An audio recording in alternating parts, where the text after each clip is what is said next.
We already know the basics, that is, a copyright is the right to be able to make copies of your own work and sell them for profit. That is, commercially exploit the work that you have created. But we also know that this is not the only right that a copyright grants to the owner of the copyright. So among the bundle of rights that a copyright comprises of, the owner also has the right to control the creation of derivative works. First of all, let me explain the meaning of the word derivative before I explain what derivative rights means. Well, derivative simply indicates that one thing has been derived from another thing. That is, if you have two items in front of you, let's say A and B has been derived from A, then we say that it's a derivative work. Okay, so for example, if an author has written a novel in English, let's say Harry Potter, and another author agrees to translate that book for that author, or maybe proposes to translate that book for that author in another language, and obviously this is going to make that particular novel accessible to a wider audience. So the translation of that book in this case is going to be considered as a derivative work because it is derived from the original work. That is, the second copy that we see as a translated version of the original book, it could not possibly have come into existence on its own right, so it has been derived from the original novel. And that is simply all that we mean when we say that one work has been derived from another work.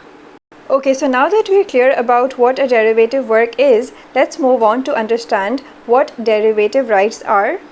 First of all, let me clarify once more that a derivative right is not another kind of IP right that we're studying. Instead, like I said earlier, in addition to the core property right that a copyright grants you, that is to make copies of your work, a copyright owner also gains certain other rights such as the right to issue licenses or even the right to assign their copyright.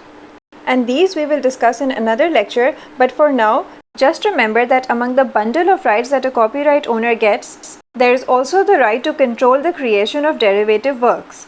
And let me explain what this means. Well, it simply means that the copyright owner has the right to control the creation of all derivative works which are based on the original work. So let's say if the author of the first novel that was originally written in one language does not want to allow that particular novel to be translated into other languages or adapted or compiled in any other form, for example for a movie production or maybe a drama script, then he or she has the right to stop the creation of derivative works based on the original work.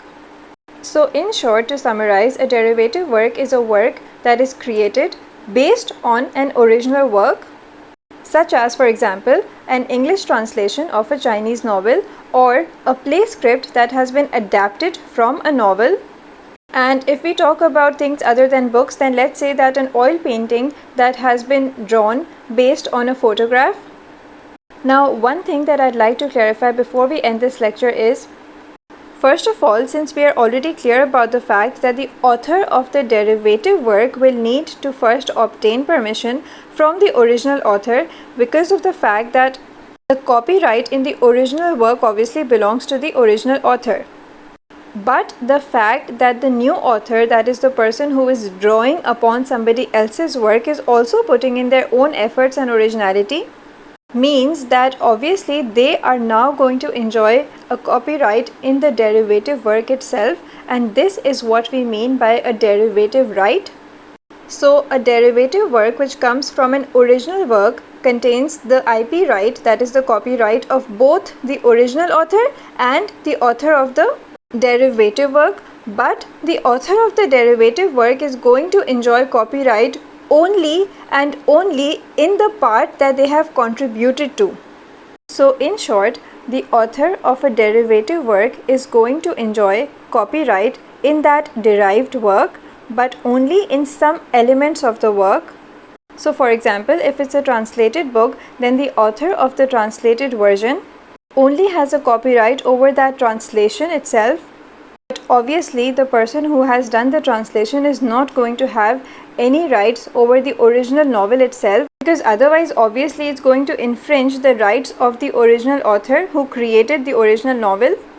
So in the translated version, the only element that is new is the translation itself. So that is the only part for which the other author, that is the translator, is going to be granted a derivative right. So please always remember that when one work is derived from another work, the author of the second piece of work does obviously enjoy copyright in that work. However, this is a derived work and therefore their rights are derivative rights. Therefore, this author, like I said earlier, is going to enjoy copyright only and only in the part that they have contributed to.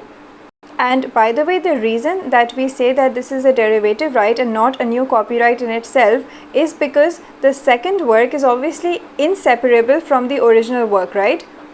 And I hope you can understand why it is inseparable, because the derived work could not possibly have existed without the original work.